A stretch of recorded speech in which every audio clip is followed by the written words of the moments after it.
flying a chopper now to some of the remote areas to actually check on the people because we have no way of getting there by road.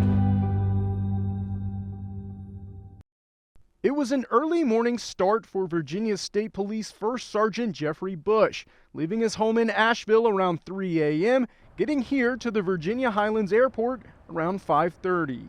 We were sitting around, kind of looking at the weather, watching the news to see what was going on. Somewhere around 10 o'clock, the flight nurse looked on a social media page and saw a picture of water just coming into the entrance of the hospital.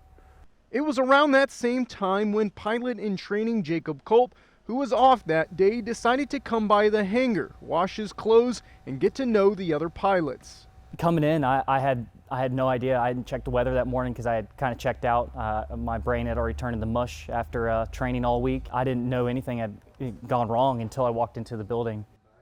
It just felt off. After hearing about the situation, it was clear Culp was being thrust into his very first mission. 2 med flights from the Virginia State Police geared up and were en route, not knowing exactly what they're flying into. We had to go towards Johnson City and then turn south towards Irwin. Once we did that and got a little bit closer, just saw the water basically from one side of the mountain to the other. I haven't seen anything like that before. It pretty much took your breath away. It felt out of a nightmare, pretty much. It felt dreamlike. It wasn't real. It was real, and so was the situation in the middle of those rushing waters. More than 60 people, patients, hospital staff, and rescuers stranded on the roof of Unicoi County Hospital.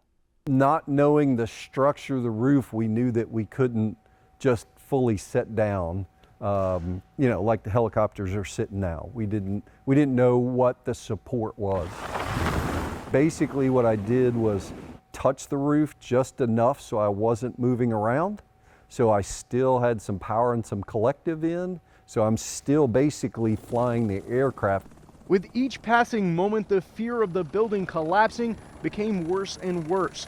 But still, one by one, members of the flight crew, like Culp, helped load people into the helicopters, taking them to nearby Unicoi County High School. It was incredible to see the coordination between everyone and the fire and rescue team on the roof. Because, none of us have ever trained together, none of us have ever met, but obviously our training and experience beforehand has led us to be able to make these decisions in a time of need.